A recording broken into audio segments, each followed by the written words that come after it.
Welcome to the Contractor Success Forum. Today we're discussing 4 actions contractors must do to maximize value when preparing to exit. Because we here on the Contractor Success Forum discuss how to run a more profitable, successful construction business. We are your MBA for the construction business.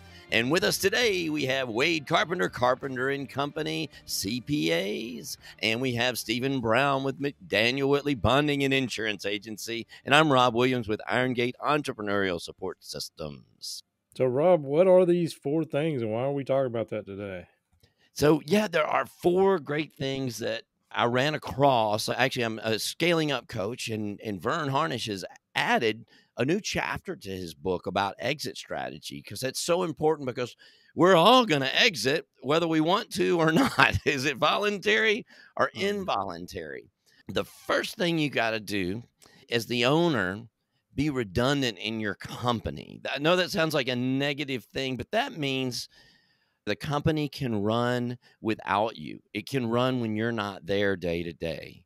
And Wade, I guess you've heard about the 4-week vacation. Oh, yeah. We're also coaches in Profit First, and Mike Michalowicz has a lot of books, and he talks about the 4-week vacation. And in order to do that, usually you'll plan like 18 weeks ahead. It's actually part of a whole program that some of us coach, and you plan that week to be away for 4 weeks. 4 weeks without email, no phone calls. They said that's impossible. It can't be done. Can't be done. But what's amazing is if they plan ahead and they do that, when they come back, almost always the company has been more successful when they're gone and out of the way that month. Why is that? I don't understand. Well, if you prepare for it, I think that's the key. And I think Rob's talking about Mike Michalowicz's Clockwork book, which the 2nd edition just came out, and I think it's even better than the first. It is. Rob, can you tell us a little bit more about why we do the 4-week vacation? Yeah, when you do the 4-week vacation, and you do this actually with your employees too, it may not be 4 weeks, it may be 2 weeks. It's the test. It's the big, you've got to have a theme, a big something that pushes you over the edge. When we used to do lean manufacturing, we could not get it done unless there's a crisis or something. And then you get that stuff done because you have to. So if you put that, I know it's a false crisis that you're creating by that vacation, but it still works. You're forced to put those systems and processes in place, and you've got month after month after month, all these things that you realize you don't even realize they're tasks and processes because they're in your head. You've got to start defining them and get people to do those for you.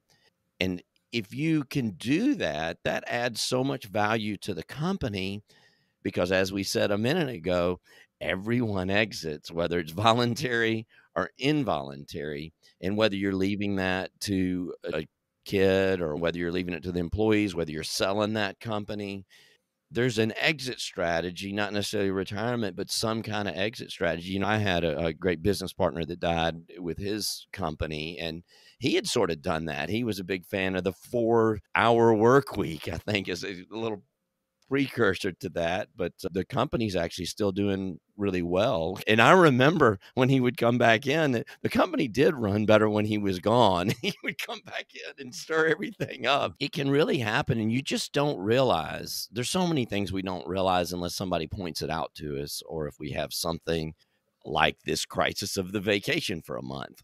But the freedom that gives you as well. So why would you not want that? But it's really hard to go about doing that. But if you can do that and plan it, your company runs better. It's a well-oiled machine. And those business owner tasks really can be delegated. They can be done. I know it seems impossible, but you just have to have something that really, and the instigator, like that vacation, I know that's not the only way to do this, but that's an impetus that helps that happen. Right. It seems to me like it's a really healthy exercise, and it's more than an exercise. Yeah. But it's just about defining who you are and who your company is and what you want to accomplish. Yeah. Well, and for the people, when we're also talking about increasing value of your company, just think about if you're buying that company, sometimes it's one of these banker investment firms. Sometimes it's another building company. Sometimes who knows who it is. But imagine how much more secure they're going to feel if that company can run without you. Because a lot of times, even when they buy the company, they buy the owner with it. But then that owner may change his mind. He may be like burnt out once it's done, and he doesn't choose to do all that work anymore because it's not for him. And so they're afraid of that. So that lessens the value of your company because it can't run without you. I think that was the point of Michael Gerber's E-Myth Revisited. Yeah. The more you can systematize and it doesn't depend on you to be there, the more that company is going to get a higher multiple because it doesn't depend on one person to keep it going. Yeah, all these guys quote Gerber. He or Jim Collins are kind of the very first guys, or I'm sure somebody was before them as well, but they're the highly quoted ones that the new guys are referencing. Yeah. Guys, I was talking about why this is a healthy idea, but I have a client that his spouse who he worked with had put her foot down and said, "This is it. We got to spend some time together." And it really forced him to realize that, okay, well, it's my marriage or the business, and I can do them both. I just have to work smarter, not harder. And this exit strategy just is a genius idea. I don't know why anyone wouldn't at least give it some thoughtful consideration. I tell you, growing up in the construction business, we've got this Marlboro man, this tough guy thing that it's not okay to not work hard. It's not okay to take time off. It's not okay to not be there. It used to be, I remember for so long, it was like a competition to who's going to get to the job first. It's okay, guys, now it's 2 hours before sunrise. This is a little bit early. So it's like breakfast and how many hours are there before sunrise? And then we're the last one after dark. And it's just this thing that you've got in your mind. And that mentality is often less of an owner's mentality than it is the guys on the job. I think a lot of us that grew up in the construction business, we had those morals thrown at us from the workers. Many times the owners have a different mindset, or the people with that smarter mindset, and they end up being the ones that run the successful companies, not the ones that are working their ass off in there. I think that's one of the main reasons I can think of, just for me, is it was not okay to delegate. It was not okay to not do all the work. Yeah, and I think that's a common problem, whether it's in construction or any business owner. And we all want to work hard and we want our business to succeed, but we tend to micromanage. And I remember when I was about probably 5 years into my own business, and one of my employees called me, he's like trying to be a martyr here. That term's Great like, hey, word. made me think about that. But, to get away from that, I think working on getting away from the office, documenting your systems, automating as much as you can, and not micromanaging, passing it off to your team. You've got to trust the team or otherwise it'll never get there. You And I just think nailed it, Wade. Being you a did, martyr. Wade. I love that. That's exactly what it is. I'm using the Marlboro man abs, but that's what everybody, they're being a martyr. Well, Yeah, it's it like kind of hit me when I was told that. So, this is my lot in life. Look how hard I work. right. That it is. You're right. A martyr mentality. It just seems to me that getting started it's got to be the main problem tackling something like this. How do you get started?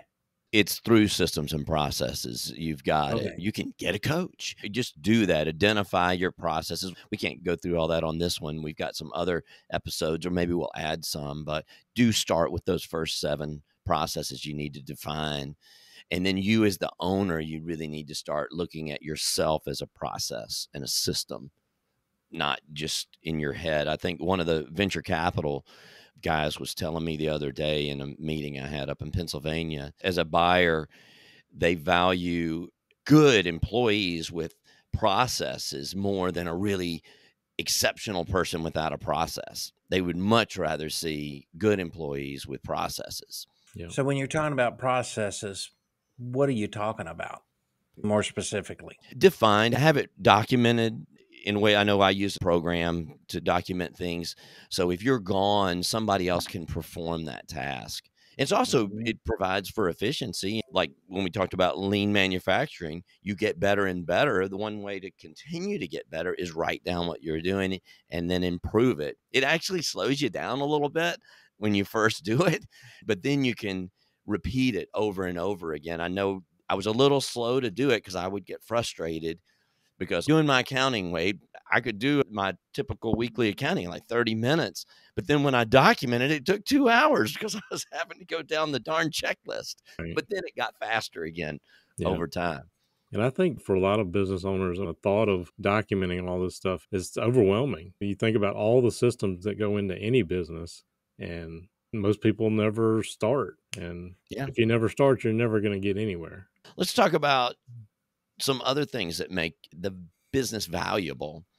I think that first one, though, is one of the biggest things, because if the business can't operate without you there is no value. And I know you've seen that, Stephen, with some of your contractors if they pass Oh, away or something. oh yeah, and it's sad that as a bonding agent, we have to address that. It's just Right. not a happy topic. But what happens to you if you die? Then you're in bond claims. Your estate is. Yeah. Is that what you want? Right. Well, I have friends that'll come in and finish this job. Okay, well, may want to formalize that a little bit. Right. Okay. So one of the other things that's really interesting is maximizing the value of it. If you can gain control of an industry constraint, you can really have a big value. And this is where we talk about strategic buyers versus financial buyers. I know that may make some people's eyes roll back. A financial buyer is somebody that buys your company for the earnings, that cash flow of what it's happening right now. A strategic buyer may buy your company. Yes, he'll get that value if he continues running it that way. He'll get that value of that cash flow, but there's something that you have, or you have control over something else. And this one, we're talking about an industry constraint. This is not a construction example, but it was a really interesting example of an industry constraint. There were these soap people. I can't remember if it was Colgate or Palmolive or something. There were two of them, but one of them decided to buy the company that makes the little pump. And then the other company couldn't use the little pump that pumped out the soap anymore. It's, wow, what an industry constraint. What a smart move. It Yeah. like increased the value of that company that bought them like millions and millions of times because they couldn't have that pump. There was a patent on it. So the Okay. other company was dead in the water. When we think about the construction industry, I think about industry constraints. With us, an industry constraint may be local because we have internal constraints and industry constraints. For us, labor was a big thing. And Right. so I Y- didn't know. You had the labor. Yeah, well, we didn't have the labor. We got stuck. We could build about 350 houses a year, and we were just stuck. We couldn't get past there. Some of our constraints were the number of lots and then the labor. Yeah. So, two things that we did. Well, one, we were over 60% of the houses in that area of the state, so we had the control of the lot. So that was a constraint that we controlled. So we had all of the lots basically under a certain square footage. So we controlled that constraint. So that was a very good thing. And the other thing that we did was we had to buy a heat and air company and a plumbing company. And then we did our truss manufacturing in lumber yards. So we could control those labor because the labor was just not there to build it. So we dealt with the constraints. We didn't buy the constraint like that pump on the thing. I guess there's some people in this industry that may have a patent on something. That would be a Yeah. good example of that. Well, I've seen actually people buy construction companies just for their labor or a certain team that has some knowledge in a certain type of construction. On this podcast, we've used the example of like bath fitters, Yeah. where, they have a process. Their value proposition is we can go in and get your bathroom done in a day. Well, how do you do that? There's several ways to gain this industry constraint. Yeah. That's a great system and a process. And if it's valuable, I think we had talked about another company that I know of, a construction company that got two totally different companies, one in Alaska and the other one in New York, but they had a process that these other companies had tried to do and they managed. It was like a management software. And this company didn't even know that it was a thing. They just thought it was common sense, and they had that. Now we're actually to the third thing. We're actually talking about your internal 10 times advantage rather than an industry constraint. But it doesn't really matter if you know the definition, whether it's an industry constraint or a 10 times advantage. You just know you can do Well, that. But before we kind of move on from that, I do think it can be either people or technology or material supply chain. It can just be the process. Just yeah, even my business, the thing that I've kind of built over the years is I saw there was a hole in the market to where it's really tough to do construction accounting remotely. And nobody had a system to do what I wanted to do with things like payables. So we ended up building our own technology to take care of that. And people still tell me, I've never seen a system like that. So it can be just how you do it, automating it, controlling the materials, controlling the labor. There's any number of things where you can gain a competitive advantage when you think about your process. You have to start thinking about what you do better than anybody else and what could you do to make yourself better than everybody else. Right. that's the third one. That's what we call a 10 times advantage. What can you do to have a 10 times advantage over anybody else in your industry? Like So where'd Wade, you that's a come up perfect with 10 example. times? Is that I didn't come up with it. Vern Harnish did in the book, and he probably got it from Gerber or somebody else. But I think it has a ring to it. yeah, So, let's just accept it. I'm sorry, go ahead. yeah, no, that's 10 good. It's times. kind I of love it. funny. I think of the same thing, but that is sort of a rule It of thumb. Because some people actually want to say 100 times, yeah, or but 10 something. times is doable. Yeah, maybe they say 10 times because that's when you get somebody that looks at you and it puts value to your company. If you're not just a Ah. little bit better, but you're Mhm. multiple times better. Wade has really found that sweet spot because he is at least 10 times, let's say it's 100 times better, at that than the regular accountant that doesn't do construction accounting. Yeah, 10 times would be an understatement compared to just somebody that doesn't know construction accounting. So going back to the example of like bath fitters, I mean, they've got a process to get it in, but they've also got a reputation. They've got a brand that they've built, and people across the nation, I don't know how far their franchises go, but I know they're spread around the country. But the more they can do that, the more value it does have to getting more work and knowing the value proposition versus Joe's Construction over here that does a bath and then does a basement and does anything under the sun. They're not necessarily as efficient as somebody that's got the process down. Yeah. There's a term for what they call some of these gaining the industry constraint or this 10 times advantage. And there's a story, they call this a Rembrandt in your attic. So what does that mean? Say, Wade, you've got your house for sale, and then Steven is in there and some other person's looking at your house, and say it's $1 million house. And I don't know where you live or what your house is, but I know you live near Atlanta, and they're pretty expensive. But Steven likes that backyard. He really likes that. So he's like, this is $1 million house. There's somebody else was offering $950,000.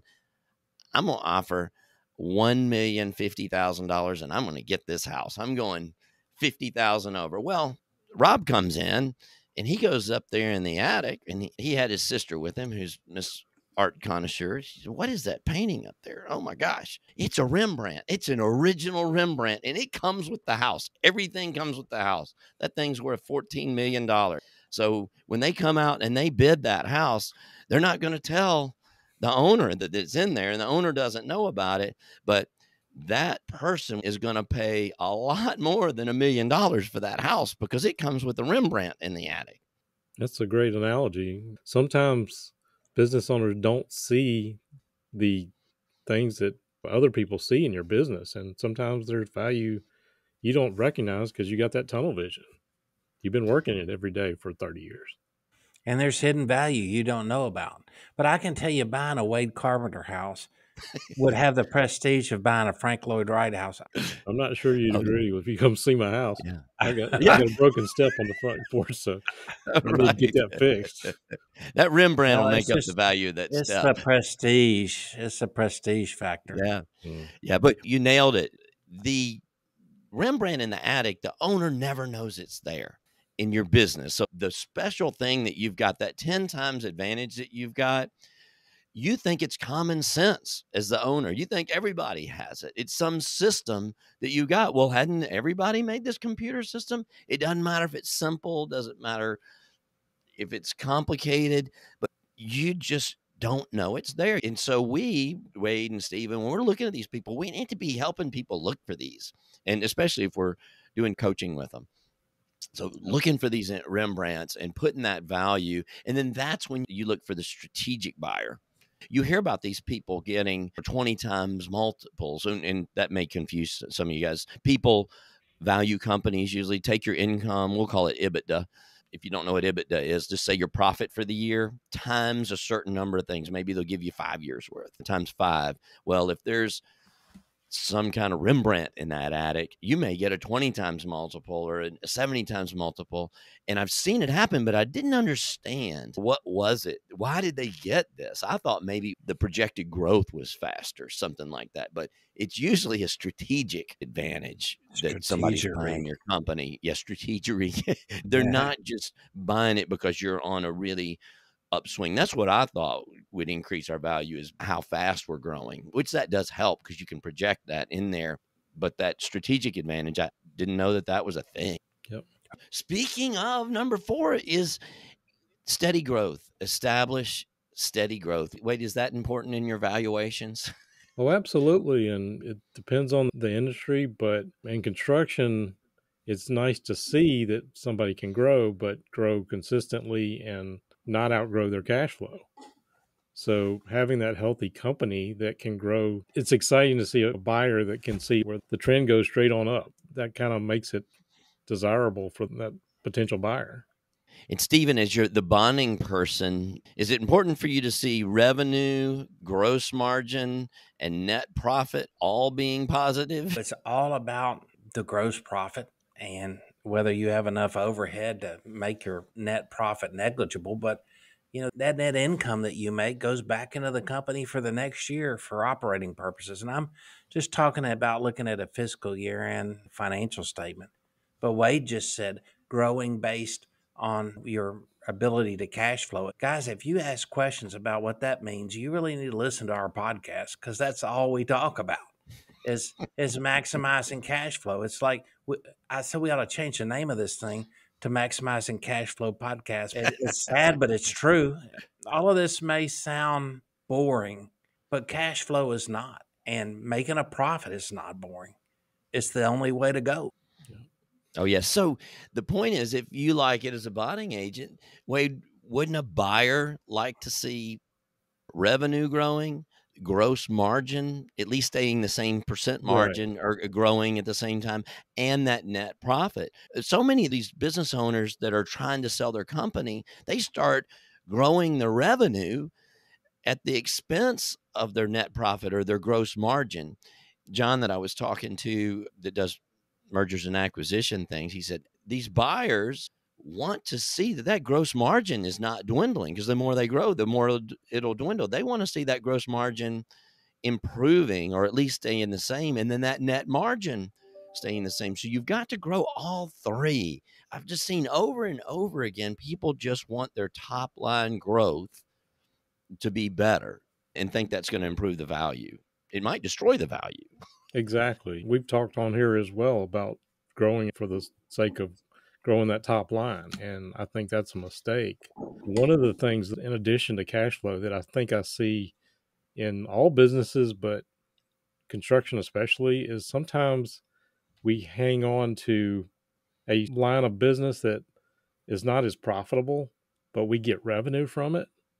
An example might be, say, a handyman that does also some restoration work and works for insurance companies, and they hold on to it because it's a bunch of revenue. But when they look at it, it's, well, these guys do pay me, but it really is a lower margin than these custom renovations we do.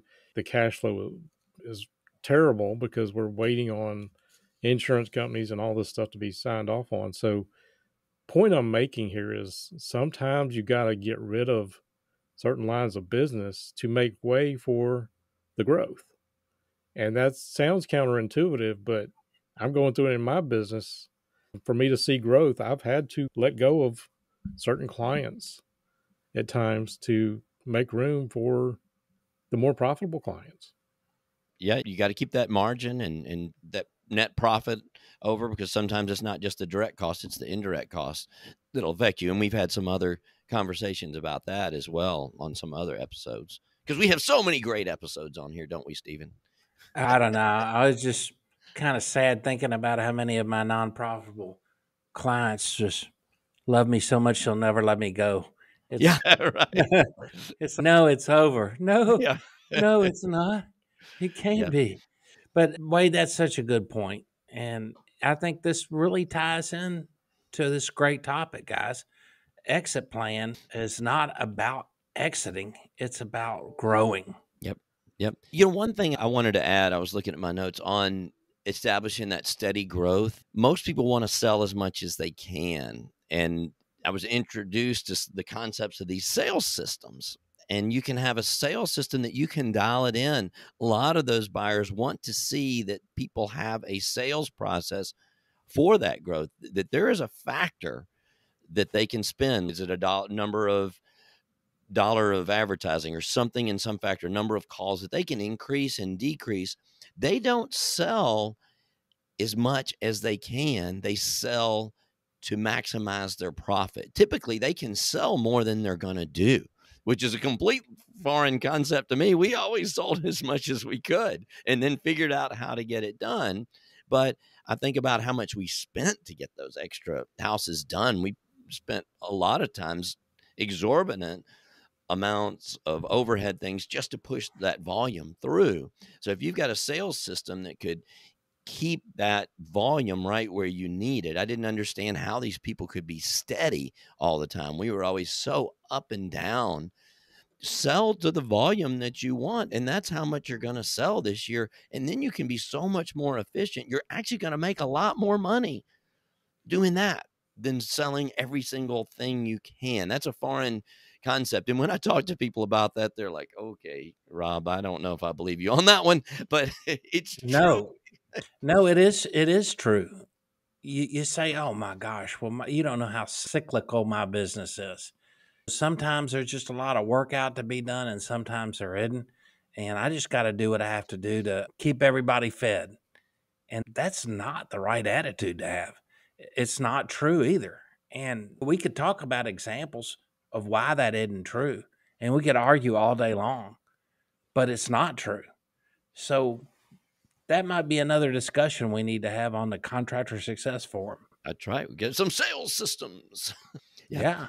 Yeah. Stephen and I both know that we deal with people and nobody wants to talk about exiting. They don't want to talk about dying or anything like that. But back to Michael Gerber and the point of his book is run your business as if you were going to sell it, even if that's not your intention.